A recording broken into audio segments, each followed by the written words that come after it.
G'day mates, it's the Doctor here, and welcome to another deck profile. This time, it's going to be on one of my friends' decks, which will be Paleozoics. And you might remember that I said about doing a Paleozoic deck as well as a Subterra deck, and it's still coming.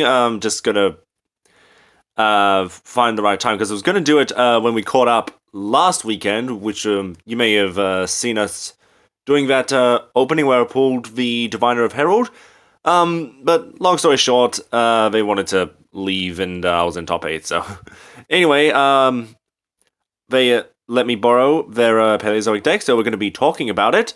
So, whereas I normally go over monsters first, then spells and traps, this time it's going to be the other way around, because Paleozoics are monster traps.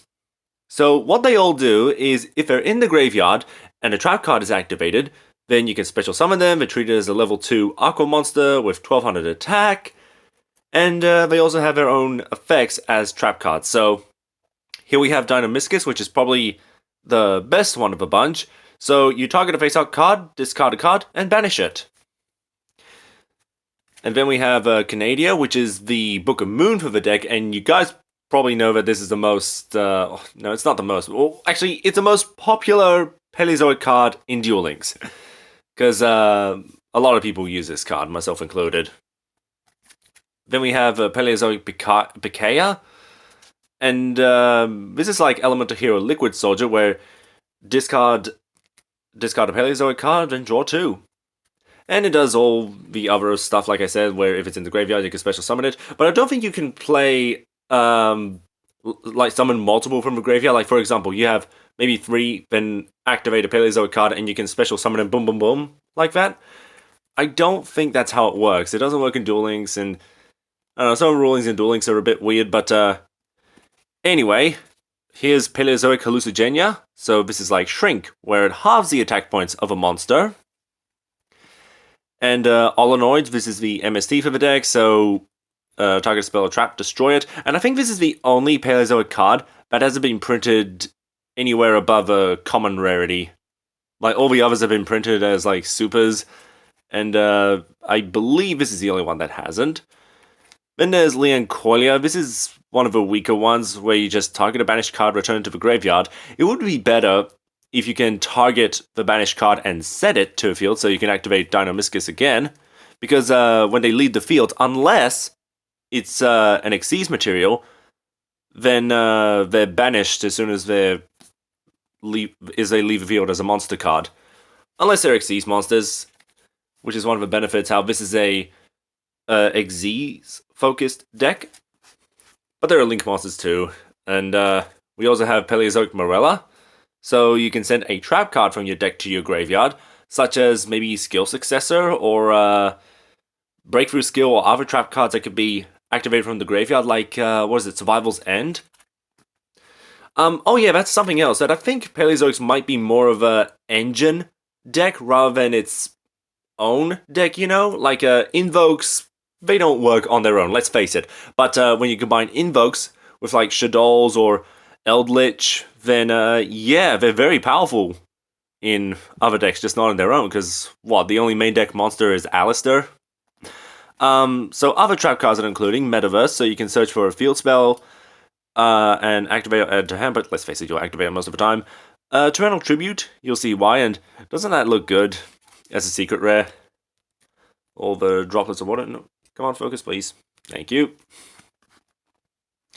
Then we have Solemn Judgment, so obviously negations, and, you know, because they're trap cards, you can special summon a Paleozoic from the grave.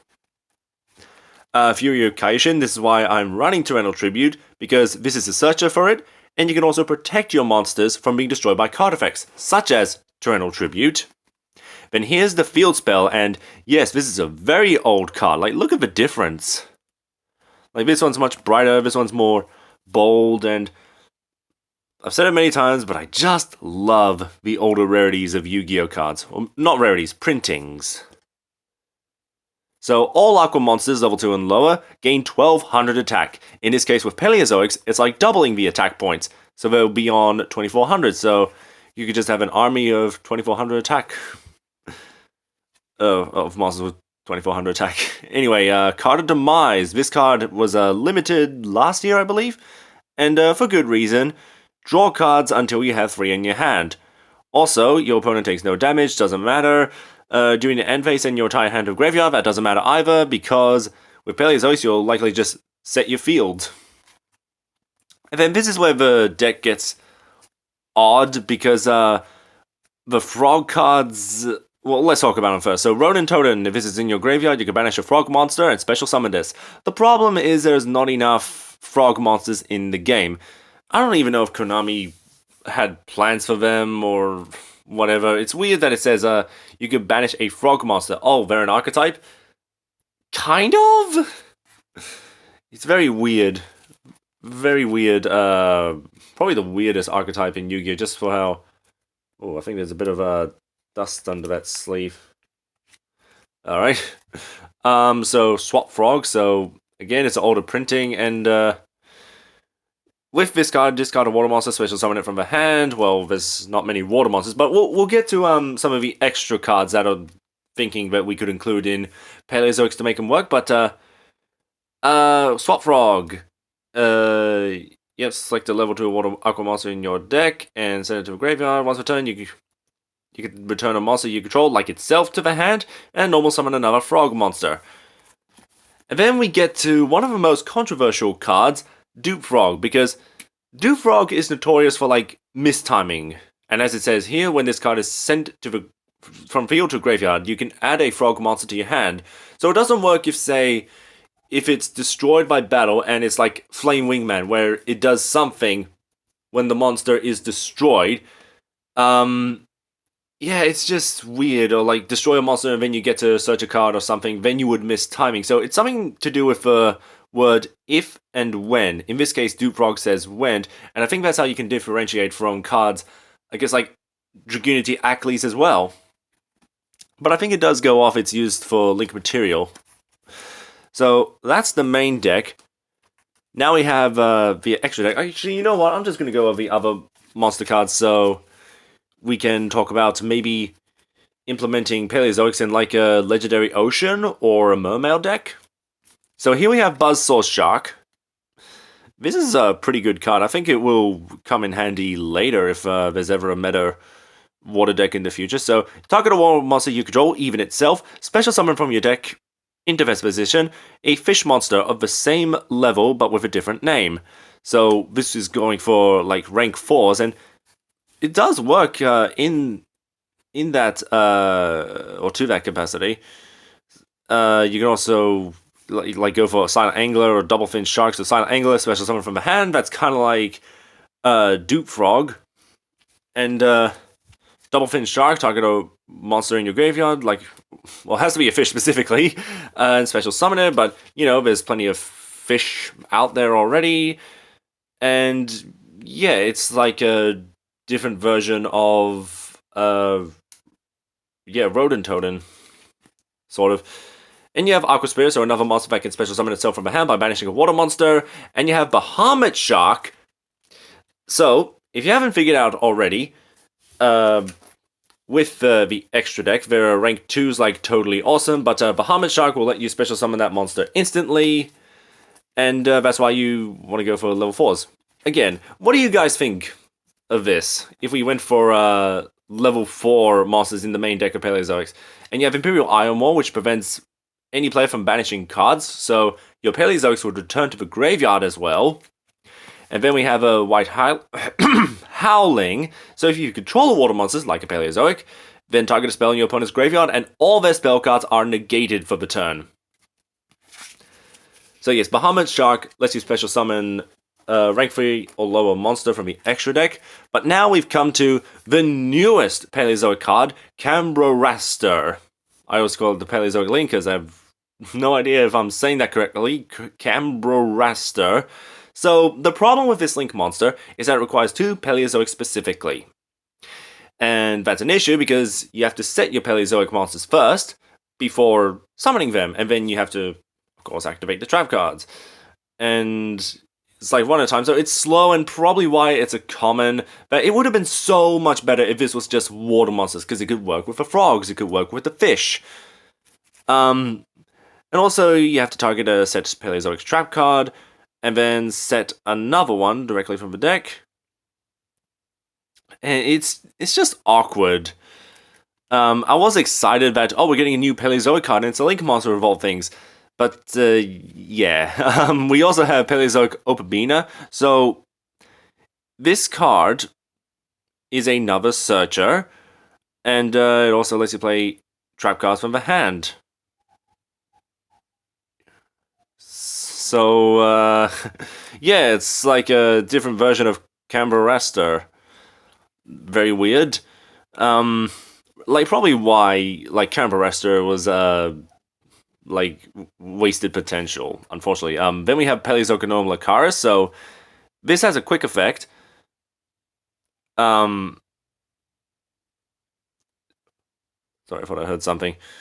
So quick effect. During either player's turn, if this card has trap cards as material, you know, Paleozoics, of course. Not like you want frogs, but I guess frogs could fulfill the requirements if you don't have enough Paleozoics to summon into this. Yeah, quick effect, just destroy a card on the field. Easy. Has 2400 attack points, and also, both the Xyz monsters, even the Link monster, are unaffected by monster effects. So, that's like inbuilt protection right there. Then we have Totally Awesome, which is probably their best one. Requires 2 level 2 Aqua monsters, kind of like the frogs. But this is technically not a frog monster itself, so again, it's very weird archetype. But it's a negation, it can steal your opponent's cards, and it can also be the warrior returning alive for your deck, where you get to add a water monster from the grave to your hand. And you do that by simply tributing itself. Or, you know, another aqua monster like the frog, so it's probably why we need more frog monsters. I think the last one we got was Center Frog. I don't even know if that's good. But being a rank 3 or lower water Xyz, you can summon it off the Hermit Shark. And we have number 45, Crumble Logos, the Prophet of Demolition, so this card can target a card and negate its effects. So at rank 2, it's another option for Paleozoics. I think there's one called Sky Centaur that prevents itself from being destroyed. And if you want to go for linking or co-linking, there's Link Spider, because they're technically normal monsters, which I think is a bit weird, because if they have inbuilt protection, like unaffected by monster effects, while monsters, that should be like a monster effect, but no, they're normal monsters for some reason. So you can go for Link Spider, then you have Mistar Boy, so give your water monsters 500 attack, except, yeah, they're unaffected by monster effects, unless you want to go for, like, Totally Awesome. Nightmare Phoenix is another option, because they're not that restrictive, which is one of the benefits of a Paleozoic engine, where you can only summon water monsters, or only aqua monsters. So I think they're flexible in that regard. So Nightmare Phoenix destroys spell trap, Cerberus can destroy a monster, Unicorn can shuffle a card on the field into the deck, and we have Borrelsword Dragon and Borrelode Dragon. So, yeah, if they're normal monsters, then you probably just go for a rank 2 or, yeah, rank 2, obviously, for Borrelsword Dragon. Oh, that's right, Security Dragon could be another option. So you summon Link Spider, and then summon your Security Dragon, so Security Dragon is co-linked, and Security Dragon, being a baby Firewall Dragon, can, I was about to say shuffle, it's return a monster on the field to the hand while co-linked, and then, yeah, go for a Borrelsword or Borrelode. So yeah, there's much to discuss with Paleozoics. I don't think the Link monster does much, unfortunately, but what do you think? Maybe, like I said, we can put it in Mermail deck. This could be an engine for them for extra Link fodder, and rank 2 fodder for Totally Awesome. Yep, but what do you guys think of Paleozoics?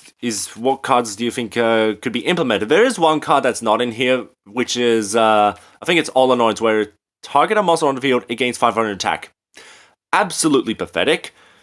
But I wish there was just more, like maybe a Negator, or discard a card from the opponent's hand, or negate a hand trap. yep, that's going to be the deck profile. And I'll see about getting a Subterra deck profile for you guys. And I do have other decks on the way, not cards, for Drytrons, which should be arriving this week. Because now we got the Link Monster, and I got my copies of Drytron Nova. And until then, take care, mates.